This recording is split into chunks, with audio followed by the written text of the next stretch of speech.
Morning, everybody. Cool. Day 44. Very, very close to your new beginning and practicing on your own and keeping this going. What I wanted to work on today is the discussion of the swamp and the mountain, furthering the dialogue of this like evolutionary angle on meditation. Nothing really to add.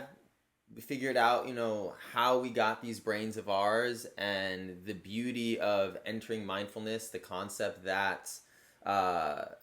concept that this experience is like brand new. It's a brand new territory within our psychological landscape that we are actively working to build. And so I got an email that sort of was curious about the evidence that animals can't access mindfulness. And in that, I started thinking about children as well. A child hasn't really developed the cognition that an adult has.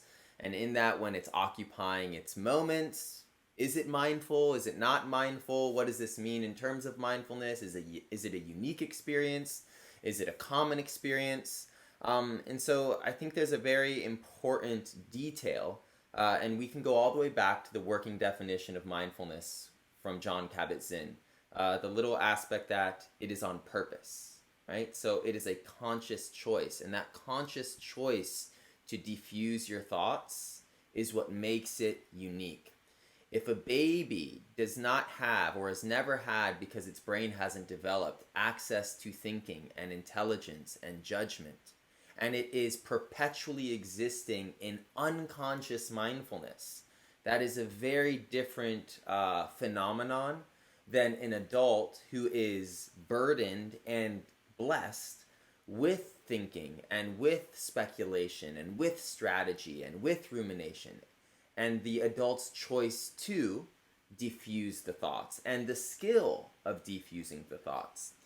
And so it's not necessarily the diffusion of thoughts, the present moment, that matters. And I sort of highlighted this in another class. It is the willpower to relinquish our thinking and then inhabit what is always there. And so in that, perhaps a dog, perhaps, a dolphin or a whale, as they're drifting endlessly through the blue of the oceans, is experiencing something like mindfulness. But what matters is it a conscious choice? And then what matters for us as practitioners is, am I willing to make that conscious choice? And can I make that conscious choice? Even if I'm willing, do I have the skill, the agency in the task to shift my mind into this alternative mode? And so underneath it all, I guess what we are honoring and what we are developing is more than anything consciousness. Whether we can shift into mindfulness or, let's say, mindlessness, right? Ruminating and thinking automatically. Can I expand upon my control over these two aspects of my psyche? And so it is the consciousness that matters. And I think that's for me at least, that is a suitable and satisfying answer to the question. It's really about the consciousness, the on-purpose aspect of Jon Kabat-Zinn's working definition. Cool. Last little bit, we're going to spend this entire session in silence. We're going to spend our last entire session in silence, so I won't be saying anything until the very end.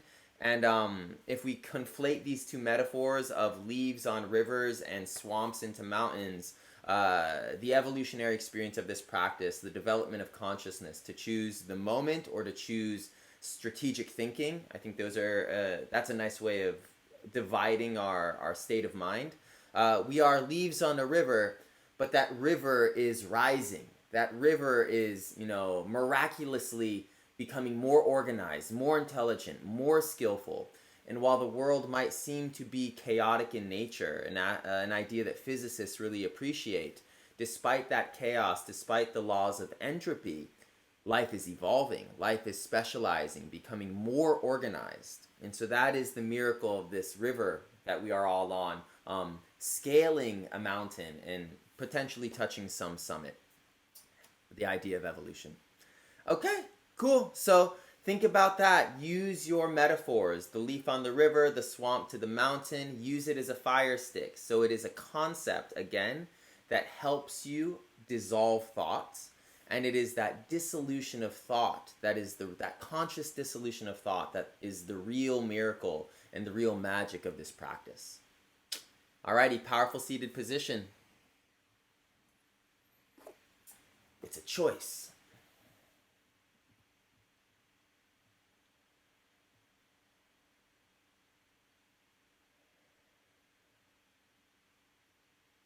And so the baby does not choose to be mindful. It is locked into mindfulness.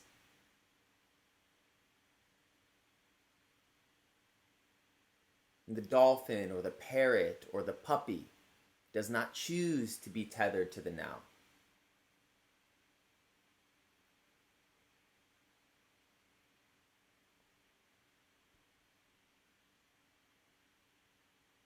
But in practice, we are making that choice.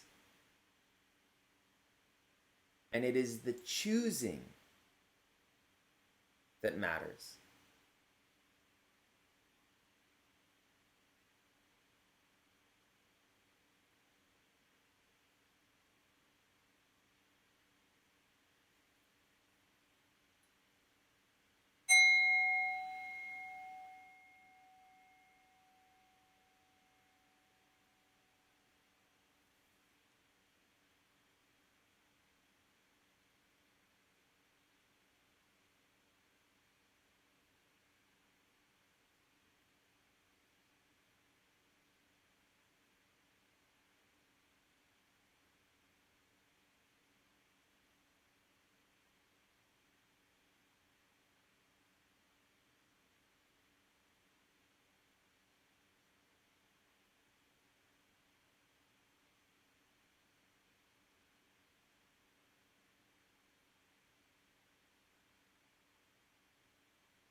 the river flows uphill. The current takes us to the summit. When we make the choice to diffuse thinking and return to something that is both ancient and new.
Remember this.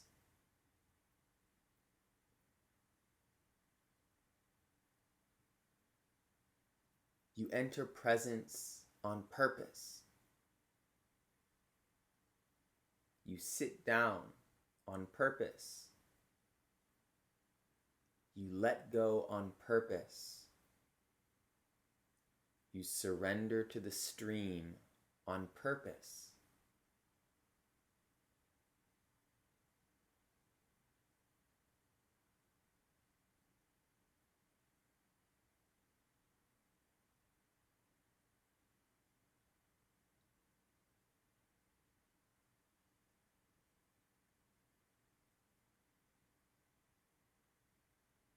Then there is trust. Then there is gratitude. Then there is original mind. And all of a sudden, the current is felt to move uphill.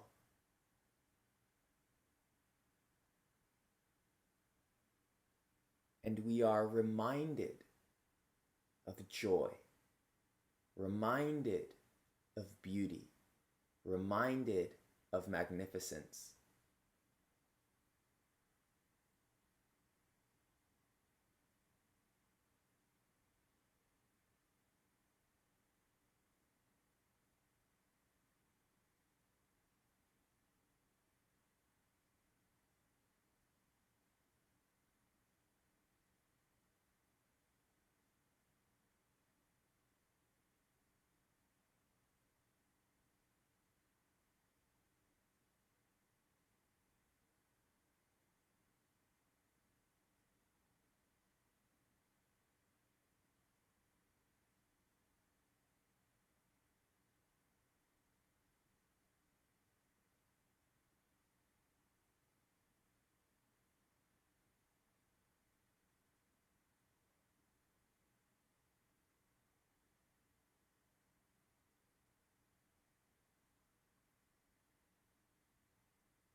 All of this is achieved through a mind that is open and a body that is at peace.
It is because no creature has been gifted with the random abundance of intelligence that human beings have, that no creature has had the opportunity to return to what always was.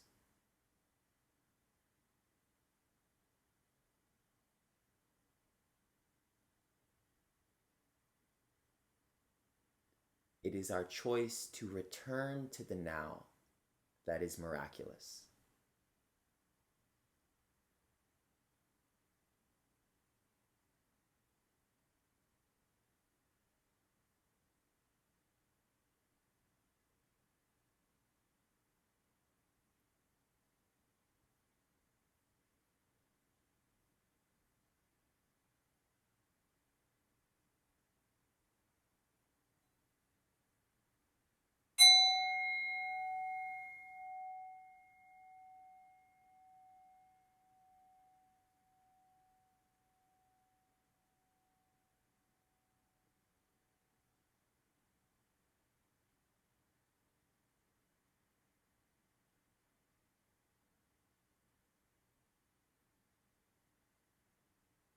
With the breath in, open your eyes.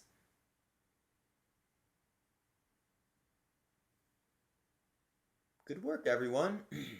I hope it all makes sense. It's a really powerful choice that you're making for yourself. Um, that's it. Tomorrow, no guidance. You'll just jump on board. I'll be meditating already. I'll ring a bell and we'll do exactly what we just did. We will make the choice to surrender to the river, feel the current miraculously start to move upstream into organization and clarity instead of downstream into the negativity bias of our brains.